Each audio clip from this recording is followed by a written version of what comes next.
सिर्फ एक north west के समंदर को दिखाया जाता है जहां पर किलर वेल का पूरा परिवार तैर रहा होता है और तभी यहां पर वेल्स का शिकार करने वाला एक ग्रुप आता है जो चारों तरफ जाल बिछा देता है। सारी वेल्स तो भाग जाती हैं लेकिन इसमें जो वेल्स का बच्चा होता है वो इनके जाल में फंस जाता है। वहीं दूसरी तरफ हमें जैक नाम के एक बच्चे को दिखाया जाता है जो अनाथ है। 6 साल पहले उसकी मॉम ने उसे छोड़ दिया था। वो अपने 3 दोस्तों के साथ अपनी मजबूरी बताकर लोगों से पैसे मांगता है। साथ ही जब इन्हें मौका मिलता है तो ये केक चुरा कर भाग जाते हैं और जब ये केक खा रहे होते हैं तभी पुलिस आ जाती है। पुलिस इनका पीछा करना शुरू कर देती है। जैक और उसके सभी दोस्त भाग जाते हैं। जैक अपने दोस्तों से कहता है हम सबको अलग अलग दिशाओं में भागना होगा, इसीलिए सब के सब अलग हो जाते हैं। अब जैक एक बहुत बड़े हॉल के अंदर जाता है जहां वो एक बहुत बड़े ग्लास को देखता है जिसकी दूसरी तरफ सिर्फ और सिर्फ पानी होता है और तभी उस ग्लास के पीछे एक वेल मछली आती है जिसे देखकर वो हैरान हो जाता है क्योंकि ये वेल मछली बहुत खूबसूरत होती है। लेकिन तभी यहाँ पर पुलिस आ जाती है और जैक को पकड़ लेती है। जैक को पुलिस स्टेशन ले जाया जाता है जहां पर अगले दिन ऑर्फनेज का यानी कि अनाथ आश्रम का ओनर आता है और जैक की बेल करवा देता है। वो जैक के दोस्तों के बारे में भी उससे पूछता है लेकिन जैक कुछ नहीं बताता। ऑर्फनेज का ओनर कहता है कि तुम्हारी शरारतें दिन ब दिन बढ़ती चली जा रही है,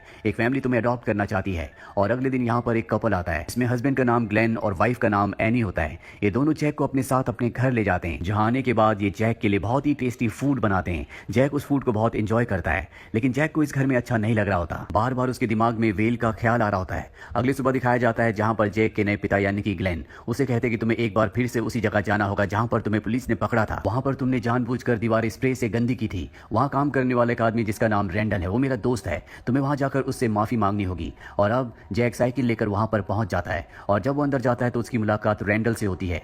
रैंडल उसे उस जगह ले जाता है जहां पर उसने स्प्रे से दीवारों को गंदा किया था। अब यहाँ पर जैक को इन दीवारों को साफ करना है। वो सारी दीवारें साफ कर देता है और इसके बाद वो उस गिलास के पास पहुंचता है जिसके पीछे उसने वेल मछली को देखा था। यहाँ पर जब वो सफाई कर रहा होता है तो एक बार फिर से उसे वही वेल मछली दिखती है जिसे देखकर वो पूरी तरह से हैरान होता है। वो भागता हुआ ऊपर जाता है जहां पर पूल है जिसके अंदर इस मछली को रखा गया है और तभी वेल मछली जंप करती है। रैंडल भी यहाँ पर आ जाता है और उसे बताता है कि ये एक किलर वेल है, इससे दूर रहो नहीं तो ये तुम्हें कच्चा चबा जाएगी। रैंडल बताता है कि इस वेल मछली का नाम विली है। अब यहाँ पर जैक देखता है कि एक लड़की है जो कि यहाँ की ट्रेनर है और वो पानी के जीवों को ट्रेन करती है। अब जब जैक घर जाता है तो उसके पिता ग्लेन उसके साथ बेसबॉल खेलने को उसे कहते हैं लेकिन वो साफ साफ मना कर देता है। दरअसल ग्लेन एक अच्छे इंसान है और वो जैक को भी वैसे ही बनाना चाहते हैं लेकिन जैक उनकी बात नहीं सुनता और ना ही उनके साथ खेलता है। अगले दिन एक बार फिर से वो उसी जगह जाता है जहाँ पर उसे सफाई करनी है और आज यहाँ पर उसका आखिरी दिन है। जब वो पूरा पेंट साफ कर देता है तो उसके पास जो माउथ ऑर्गन होता है उसे बजाना शुरू कर देता है जिसकी आवाज सुनकर वेल मछली ऊपर आ जाती है जिसका मतलब ये है कि वेल को यानी कि विली को माउथ ऑर्गन की आवाज पसंद आ रही है। यहाँ पर ट्रेनर आती है और कहती है कि शायद ये वेल मछली तुम्हें पसंद करती है। इसके बाद जैक अपने घर चला जाता है और रात को उसे बार बार विली की याद आ रही होती है, इसीलिए एक बार फिर से वो उसी पार्क में जाता है जहाँ पर विली यानी कि वेल मछली है। वो पूल के पास बैठकर अपना माउथ ऑर्गन बजाना शुरू कर देता है। विली बार बार बाहर आती है और माउथ ऑर्गन की आवाज यहाँ का जो इंचार्ज है जिसका नाम रैंडल है वो सुन लेता है और जैसे वो बाहर देखने के लिए आता है तो जैक भागने की वजह से पूल के अंदर गिर जाता है। पूल के अंदर जहां पर विली है वो उसे कुछ नहीं करती बल्कि उसे उठाकर किनारे पर रख देती है। जैक विली से कहता है कि थैंक यू, तुमने मेरी जान बचाई। रैंडल भी ये सब कुछ देख लेता है। वो जैक को अपने साथ ले जाता है और कहता है कि वेल अगर तुम्हें पसंद करती है तो इसका मतलब ये है कि तुम्हारे अंदर कोई ना कोई खास बात है क्योंकि वेल मछलियां इंसानों के दिलों के अंदर तक झांक सकती है। इसके बाद रैंडल जैक को उसके घर ले जाता है जहां पर उसके मॉम डैड उसके लिए परेशान होते हैं। रैंडल के साथ जैक को देखकर रिलैक्स हो जाते हैं क्योंकि रैंडल इनका फ्रेंड है। रैंडल कहता है कि मैं समर वेकेशन पर इसे अपने पार्क में काम देना चाहता हूं और अब जैक के माता पिता मान जाते हैं। अगले दिन दिखाया जाता है कि जैक दोबारा से उसी पार्क में जाता है और वो वहां पर देखता है कि वेल मछली को यानी कि विली को यहां से पकड़कर टेस्ट के लिए ले जाया जा रहा होता है। ये देखकर उसे बिल्कुल अच्छा नहीं लगता और वो उसकी रस्सियां खोल देता है। अब यहाँ पर जो 2 ऑर्गेनाइजर होते हैं इस बात से नाराज हो जाते हैं क्योंकि वो विली को ट्रेन करके सर्कस के तौर पर इस्तेमाल करना चाहते हैं।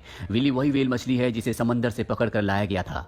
वहीं हमें जेक को दिखाया जाता है जो विली के पास कुछ मछलियां लेकर जाता है ताकि उसे खिला सके। लेकिन विली जेक के हाथों से मछलियां खाना चाहती है लेकिन विली को डर लग रहा होता है क्योंकि आज से पहले उसने कभी भी उसे टच नहीं किया। वो विली से कहता है कि मुझसे वादा करो कि तुम मुझे काटोगी नहीं और विली हाँ में सर हिलाती है जिसके बाद वो न सिर्फ उसे मछलियां खिलाता है बल्कि पहली बार उसे टच भी करता है। और जब जेक यहाँ से जा रहा होता है तो विली उसके पीछे पीछे जाना शुरू कर देती है। इसके बाद जेक घूमना शुरू कर देता है और उसे देखकर विली भी पानी में घूमना शुरू कर देती है और जब ट्रेनर ये देखती है तो वो पूरी तरह से हैरान हो जाती है। वो जेक से कहती है क्या तुम विली को ट्रेन करने में मेरी मदद करोगे? वो कहता है कि हाँ। और अगले दिन दिखाया जाता है कि जैक को एक पोल के ऊपर चढ़ाया जाता है और उसके हाथ में मछली दी जाती है और विली पानी के ऊपर आकर उस मछली को खा लेती है। जेक की वजह से विली को यहाँ पर अलग अलग चीजें सिखाई जा रही होती है। साथ ही विली जेक को अपनी पीठ पर बैठाकर पूरे पूल का चक्कर भी लगाती है। लेकिन घर पर जेक के अपने माता पिता से रिश्ते बिल्कुल भी अच्छे नहीं होते। वो उनसे कभी अच्छे से बात नहीं करता और जब वो घर जाता है तो देखता है कि उसके नए माता पिता यानी कि ग्लेन और एनी आपस में उसी की वजह से आर्ग्यूमेंट्स कर रहे होते हैं।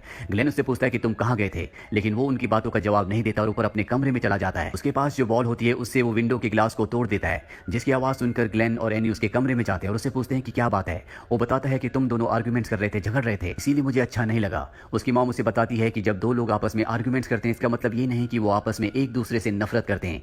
जैक को भी बात समझ में आ जाती है। अगले दिन जैक एक बार फिर से विली के पास जाता है। वहां पर उसका दोस्त भी आता है और वो विली को अलग अलग तरह से करतब दिखाने को कहता है और जैसा जैसा वो कर रहा होता है विली भी वैसे ही कर रही होती है।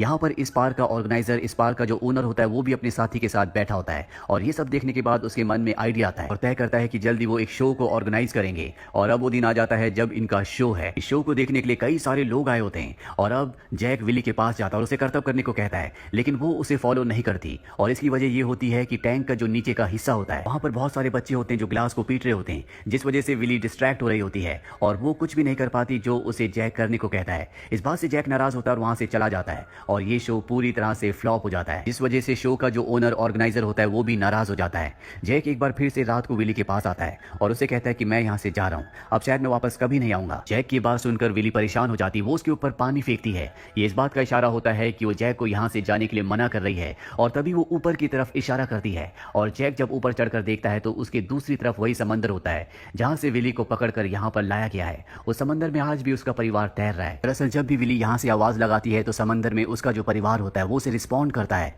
व्हेल मछलियों की खासियत होती है कि वो कई 100 किलोमीटर तक भी एक दूसरे से कम्युनिकेट कर सकती हैं और अब जैक को समझ में आ जाता है कि विली कितनी अकेली है, उसे उसके परिवार के पास होना चाहिए लेकिन वो उसकी मदद नहीं कर सकता।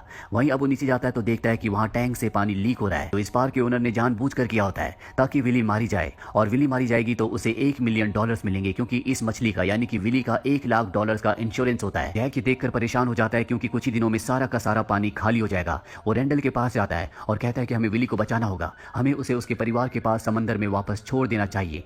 हालांकि शुरू में रेंडल मना कर देता है लेकिन वो भी विली से प्यार करता है, इसीलिए वो उसकी मदद करने के लिए तैयार हो जाता है। लेकिन विली को यहाँ से ले जाने के लिए इन्हें गाड़ी की जरूरत है जो जैक के नए पिता के पास है और वो उसकी गाड़ी को वहां से चुरा कर ले आते हैं। हालांकि जैक के पिता देख लेते हैं और वो पुलिस को कॉल करने की कोशिश भी कर रहे होते हैं लेकिन तभी वहां पर उनकी पत्नी एनी आ जाती है। वो बताती है कि जैक अपने कमरे में नहीं है, मुझे लगता है कि ये जैक का ही काम है। वहीं जैक को, रेंडल को और ट्रेनर को दिखाया जाता है जो व्हेल मछली को क्रेन की मदद से गाड़ी के पीछे रख देते हैं और जंगल के रास्ते अब समंदर की तरफ बढ़ चलते हैं। इस पार्क का जो ओनर होता है उसे पता चल जाता है कि विली पार्क में नहीं है, इसीलिए वो अपने आदमियों से कहता है कि किसी भी कीमत पर उसे वापस लेकर आओ। वहीं जिस गाड़ी के ऊपर विली होती है वो गाड़ी रास्ते में फंस जाती है। ये गाड़ी को निकालने की बहुत कोशिश करते हैं लेकिन निकाल नहीं पाते। ये विली को जिंदा रखने के लिए बार बार उसे गीला कर रहे होते हैं और अब मजबूरी में इन्हें जैक के पिता ग्लेन को बुलाना पड़ता है। वो भी इस जगह पर आ जाता है और बिना कुछ सवाल किए इनकी मदद करना शुरू कर देता है। जल्दी गाड़ी को उस जगह से निकाल लेते हैं और समंदर के किनारे पहुंच जाते हैं, पर इससे पहले कि ये विली को समंदर में छोड़ दे यहाँ पर ओनर के लोग आ जाते हैं। इसके बाद इनके बीच में और ओनर के बीच में लड़ाई होना शुरू हो जाती है। विली को अभी समंदर में छोड़ चुके हैं लेकिन इससे पहले कि वो समंदर की गहराइयों तक पहुंचती अपने परिवार को ढूंढती, उसके सामने 2 बोट आ जाती हैं जो चारों तरफ जाल बिछा देती है। ये सब कुछ जैक देख लेता है और वो विली को अपने पीछे आने को कहता है। विली भी उसके इशारे को समझते हुए उसके पीछे चली जाती है लेकिन अब आगे रास्ता बंद है जो कि पत्थरों से बंद किया गया है और पत्थरों की दूसरी तरफ एक विशाल समंदर होता है और अगर विली को समंदर में जाना है तो उसे एक बहुत लंबी छलांग लगानी होगी लेकिन ये इतना आसान नहीं है क्योंकि पत्थरों की जो दीवार होती है वो बहुत चौड़ी होती है। जैक विली से कहता है कि तुम्हें ऐसा करना होगा, तुम्हें अपने परिवार के पास जाना है। वो उसे मोटिवेट करता है और अब इशारा करते विली एक बहुत ऊंची और लंबी छलांग लगाती है और समंदर के अंदर चली जाती है। विली उसे कहता है कि तुम मुझे कभी मत भूलना और जब तुम अपनी मॉम के पास जाओ तो उन्हें मेरा हाय कहना। विली अब गहरे समंदर में पहुंच चुकी है जो उसका घर है।